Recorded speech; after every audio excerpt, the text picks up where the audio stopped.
Hey Beeks, some of you had some questions about linked genes, so here we go. Bear with me. I'm still learning how to use some of this web camera equipment and software, but we'll give it our best shot.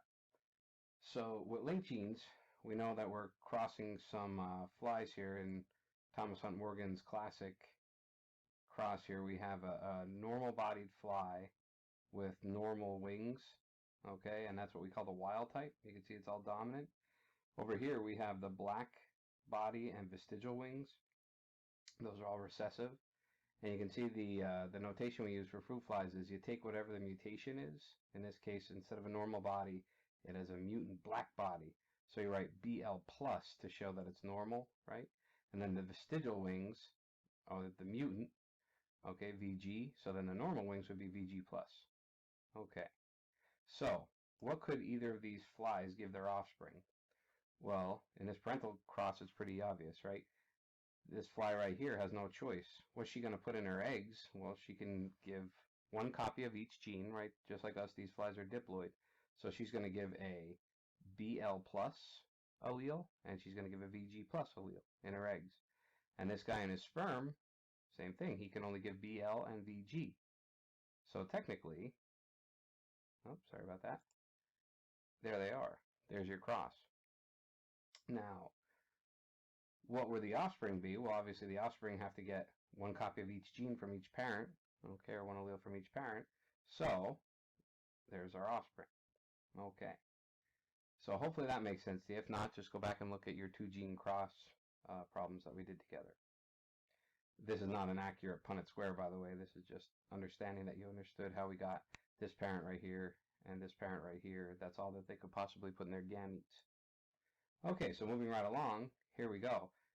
This fly right here is now the hybrid. This is the product. This is the F1 of that cross that we just did. This fly over here, okay, this is just, again, a completely recessive. So as you know, what we're doing right here is simply called a test cross. Okay, so this should be a 16 square Punnett square. However, he can't really do much, right? And again, in fruit flies, you always test cross to a male, right? You always pick a male here. They don't cross over. So this guy and his sperm can only put BL or VG. Okay. However, look what mom can do. If we FOIL this out, right, mom could give a BL plus with a VG plus. Okay. Well, actually, or a BL plus with a VG, BL with a VG plus, or BL with VG, right? So she's going to need 4 different possible eggs here for us to look at this, okay, 4 different gametes. So, there we go. Now, because dad doesn't really matter, we already know his chromosome is just going to be what it is, and he has no chance, but the mom obviously has 4 different variants. Okay, so this is what we expect in our test cross. Okay, now, we expect this if the genes were on 2 different chromosomes. Okay, if they sort independently of each other. And if you're really good and you've been paying attention, you also know that, wow, if they're over 50 map units apart, you could also get data like this. But we'll ignore that for now. Okay, so moving right along. Okay, now let's see.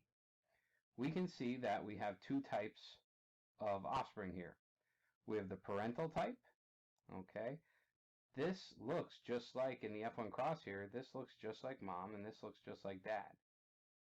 Okay, these didn't exist in that cross. Okay, a normal body with vestigial wings and a black body with normal wings, that didn't really exist. So something must have happened here. Okay, that's interesting. Let's see what's going on here. So as we move along, I always tell you, oh, this is dangerous, right? Just doing it like this and putting letters down. That I don't know if I would do anymore. When you think these genes are linked, when you see some funky numbers out there, the ratios look a little off, I would go ahead and I would think of doing the same problem, but this time you have to really think of the chromosomes. So let's do the exact same problem. Okay, here we go. Okay, see the difference here? Same flies, but now I actually am showing you the chromosomes. And because the chromosomes are there, well, let's just see. This fly this is the parent cross, right? The original cross. This parent has no choice. It has to give this chromosome, and this parent has no choice. It has to give this one. So, easy enough. here's our F1. Now, last time we did this cross, we just called it, BL plus BL and VG plus VG. However, it's important to remember that the BL plus and VG are on the same chromosome right now. Okay, that would be the maternal chromosome, and the paternal chromosome has BLVG. Okay, so now when we're doing this, let's take a look. Obviously, Dad doesn't matter. Dad can only give BLVG, so we don't need to do a 16 square Punnett square here. He could just go ahead and throw his chromosome. But Mom, remember we foiled last time, but in this case what you should really think about is Mom could give this chromosome, or she could give this chromosome. That's it, right? Uh-oh, but something new can happen. What if they crossed over right here? We know these genes are linked, so if they did cross over, we technically, we could get these variants because, if the BL crossed over with the VG, look at that, BL plus VG, and now you would be left with BLVG. These are the recombinant chromosomes here. And that doesn't happen all the time. This chromosome is normally going to happen. This chromosome is normally going to happen. These chromosomes produced by the mother, they can only happen if crossing over occurred. So those are recombinant. So here you can see the two different crosses that we did, and why it's important to really think about, let's think about the chromosomes as well. You can't just think of the alleles. The alleles will get you into trouble. So here's some actual data from Thomas Hunt Morgan and his fruit fly studies. You can see that, that makes a lot of sense. We had 944, 965 parental, and then a lot less. And what I was telling you guys in class is that I like to think of it as a lot to a lot and a little, a lot to a lot to a little to a little. There's a lot here, and a little here, and a little here. That's a weird ratio. Now, what I will say is I think the main problem with gene linkage for so many kids, before we go any further here, is when we're talking about ratios way back here. I think a lot of kids are like, wait, 2 genes, and you're studying, and you're working hard, and you're doing all my homework, and you're thinking to yourself, wasn't that supposed to be 9331? 9331, that's a little different. Remember this? When you're talking about this stuff here, your P generation, that was completely homozygous dominant rounded yellow to a homozygous dominant homozygous recessive wrinkled green. All of the F1 are going to be round and yellow. But Mendel, he thought, the genes are inherited together. So I'm going to get basically 100% round and yellow, and that's what we get. What he didn't realize at first, until he figured out independent assortment, was that, these genes actually act like separate units. So when he set up his dihybrid cross, notice the difference? Big R, big Y, little y. Instead of letting it self-cross, we're test crossing here. If we let it self-cross, well, that's what gets us this classic 9-3-3-1 ratio, right? So if I had you do big little times big little, yeah, you're going to get a 9-3-3-1 classic ratio. That's not what we're doing here, though. To go back here, we're doing big little, let's see here, big little times, little. That's a test cross. And if you did this entire 16 square Punnett square, in this case we don't have to because Dad can only give that, so let's do 4. Yeah, you're going to get a 1-to-1-to-1-to-1 ratio, right? So it's very different. I think some kids get confused over gene linkage because they're so stuck on that 9-3-3-1 ratio, but this is not that. We're not doing this is a hybrid, right? But we're not doing a dihybrid cross. We're mating this hybrid in a 2-gene cross, just a test cross, completely recessive. So as we go back down here, now we're looking at these numbers here, and we said these are the recombinants. Well, how often will these chromosomes cross over? It looks like for the most part, based on these offspring, it stays, right, like this. Well, let's take a look, How we do this is recombination frequency. You add up all of your recombinants 206 plus 185 is 391. And then you add up all of your offspring, 2,300 total flies. Divide them, you get 0.17 or 17%, right? Multiply by 100. So that means that 17% of the time, these two genes, okay, will cross over. Okay, or these two alleles right here, the BL plus and the VG could end up together 17% of the time. Okay, and that 17%, it's not a real good number, to be honest, to work with, because you need to do a whole lot of more crosses to really figure out how good of a number that is. But for right now, that's great. And you can call it map units or centimorgans and things like that as we move along.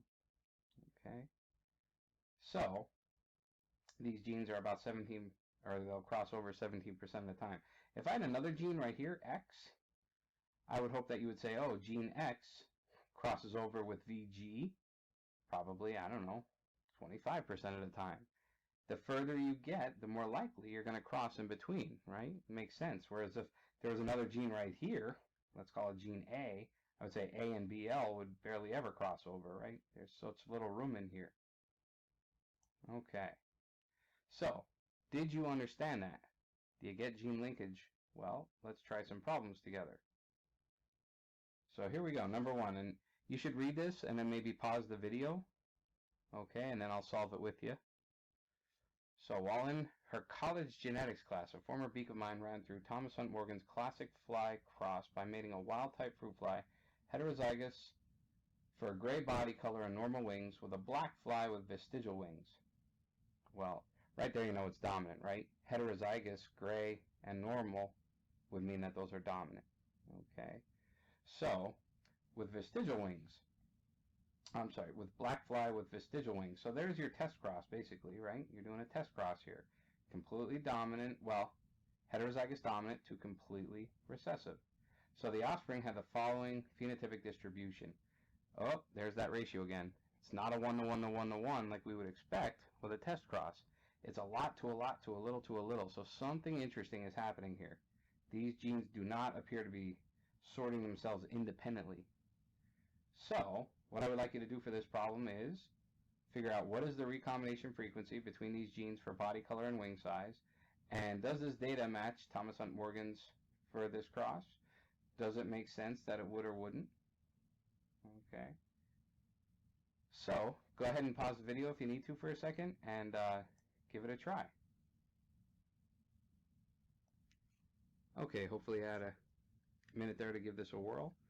So, sorry my camera's bugging out a bit. Let's see if I can get it to focus here. Come on, camera. There we go. Okay, so for number one, problem one, we had 778, 785, 158, and 162, right? Obviously, these are going to be my parental, and these are going to be my recombinant. So first step is, let's add them all up. All right. So when we add them all up, we get a grand total of, if you did it correctly, 1883. Okay. And now when we just add up our recombinants, okay, so this plus this equals 320.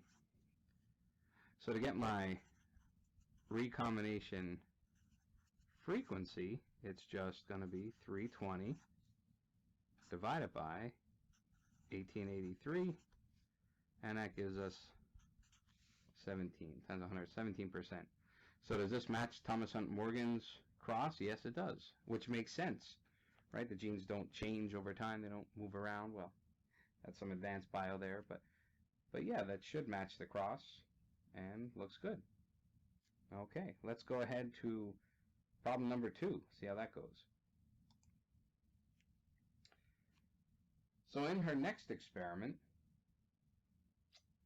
my former beak crossed a wild-type fruit fly, heterozygous for body color and red eyes. So again, we already know it's dominant now. If it's a heterozygote, okay, the black fly with purple eyes would be the test cross. So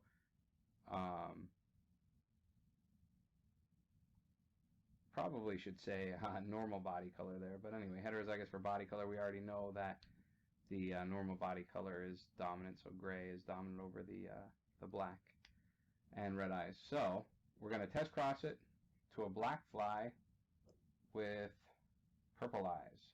Okay, so that's completely recessive. All right. So the offspring on the following phenotypic distribution. Here we go again. What is the recombination frequency between these genes for body color and eye color? Okay, well that one should be pretty easy to solve. We do that in a second. But now, using the information from problem 1, what fruit flies, genotypes, phenotypes would you make to determine the order of the body color, wing size, and eye color genes on the chromosome? Okay, that one's a little tougher. Okay, so think about that once you get your problem solved. Okay, you could pause the video for a second if you need to, and then we'll solve it together. Okay, so let's give problem number 2 a try here. Again, I apologize, this is a bit shaky. So number 2.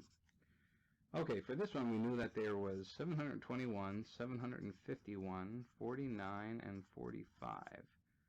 And if we add all those up, we have 1556. And of course, you know that these are parental. This is recombinant right here. It's interesting because if we did a test cross and you crossed a heterozygous fly to a homozygous recessive, we should have gotten 1 to 1 to 1 to 1, but we got a lot to a lot to a little to a little. Something interesting is going on here. These genes probably are not sorting independently. They are probably linked. So let's go ahead and get a recombination frequency. Okay. If you added these two up, you would get 94. So the recombinants divided by the total offspring equals, in this case, 0.06. So you're going to get 6% recombination frequency. Okay. So how could we map these genes? Well, we wouldn't be able to just yet. Here's where we're at so far. Okay, so what we know.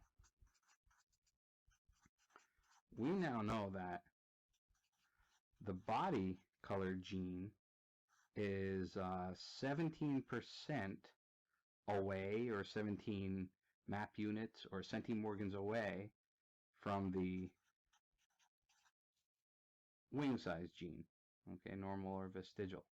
And now we just found out also that the body color gene is 6% away from the eye color gene.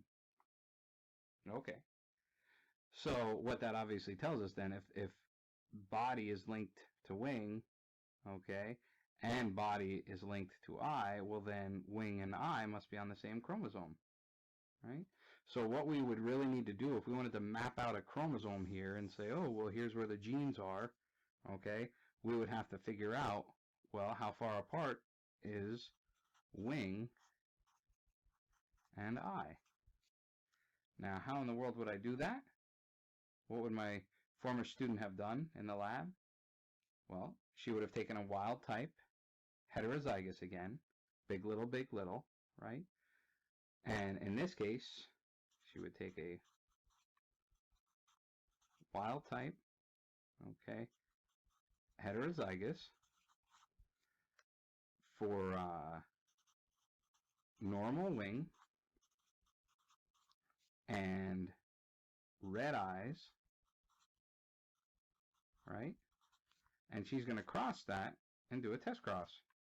And what would the test cross be? If we're looking for the wing and eye gene and how they're together, well, let's think about what the wing would be. If it's completely recessive, that would be vestigial, right? And the eye, if you remember from problem 2, would be purple, right? So that's how we would do that problem. Okay? And this took Thomas Hunt Morgan and his students a long time to figure this all out, right? Okay, hopefully that made sense to you. And let's go back and try one more. Okay. So assume you are mapping genes A, B, C, and D in Drosophila. You know that these genes are linked on the same chromosome, and you determine the recombination frequencies to be the following there. Okay. Draw a chromosome map based on your data. Okay. So generally what I tell kids, there's different mathematical ways to approach this. They're really just like logic problems. So I usually just tell kids, just do trial and error. It works. When you get into college, or if I give you some tough stuff, you could do double crosses, triple crosses. That gets really crazy. But this one's pretty simple, so give it a try. You can pause the video again, and I'll come back and we'll solve it together. Okay, so here's the information that was given to us. And we're supposed to map these 4 genes on a chromosome, and it looks like whoever did this already did the crosses. We have the recombination frequencies, and we should be good to go. So, like I said, it's kind of just trial and error. This is an easy one. So let's draw a little chromosome here. And A and B are 8 apart. Okay, and it doesn't matter where you put this. You could screw it up 100 times, but I'm just going to throw A right here. Okay, and now B is apparently about 8 map units away from A. So I'm just going to put B right here. And I'm going to remember that these are 8 map units apart. Okay, so now we know A and C are 28 apart. Okay, so I'm just going to go ahead and throw C way over here. And I'm going to say that A and C, okay, are 28 apart. So let's see here. 28. Okay. Now, oh, that does make sense. Look at that. B and C are 20 apart. And 28 is A, so if we subtract this area, which is 8, we only have 20 left in between. So it's looking like we're on the right track here. Okay. Let's look at A to D is 25%. So would I put a D over here or over here? Well, I don't know yet. We'd have to look at D in relation to somewhere else. Okay. I'll go ahead and I'll throw it on the other side of A. Okay, so let's throw D over here. And what that means is A and D are 25% away. Okay, 25%. Now let's double check again. We already know this is true because B and C were 28 minus 8 here. Okay, 28 minus this 8 was B and C. So yeah, that does look like 20. Okay, and then let's check this one. B to D is 33. Well, B to D right here, well, it would be 8 plus 25. Oh, yeah, not bad, right? So B to D does, in fact, look like 33. So it's kind of just trial and error, okay, mapping it out. But I hope that helped you out with the gene mapping problem. Okay, well, that's all for today. I hope that was helpful. I know gene linkage is tough. Like I said, if I had to pick my overall #1 bit of advice, it would be right here. Think of the chromosomes, because of course, and I try not mess with you too much, but a lot of professors will do things like, instead of starting with these types of parents, what if they started with a parent who was like, BL plus BL plus VG. Oh no, and cross it to a BL VG plus VG plus. That goofs up everything as far as the offspring go, and you really just have to map out your chromosomes and follow it along. So I would say that that's probably my #1 piece of advice, is just draw the chromosomes. Think of the chromosomes. You don't have to draw them like this, but just think about those as you go through, and that should help you. Ratios are super important. Again, I hope you're not really thinking of this too much, okay, because this is a dihybrid cross. This showed that genes are actually, their own individual thing. You had these little pieces, and Mendel didn't know what these things were, these merkmals or whatever. He just knew that genes were individual units that you got from your parents, and this shows that they actually do get inherited separately from each other. Okay, and that's how you got this classic 9:3:3:1 ratio. But the whole point of gene linkage is really that, sometimes they don't get in their own individual little pathway. Sometimes they are connected to each other, and we know that's because they're located on chromosomes. Okay? And the key to gene linkage is, hey, you want to see what's going on here? We'll go ahead and cross a hybrid, okay, from these two parents. Okay, so you had completely dominant to completely recessive, and you got an F1 hybrid, right? And when you get this F1 hybrid, go ahead and test cross it, and you should get 1 to 1 to 1 to 1. And if you don't get something like that, maybe there was some recombination going on of crossing over. Okay? Anyway, I hope that helped, Beeks, and let me know if you have any questions. Take care.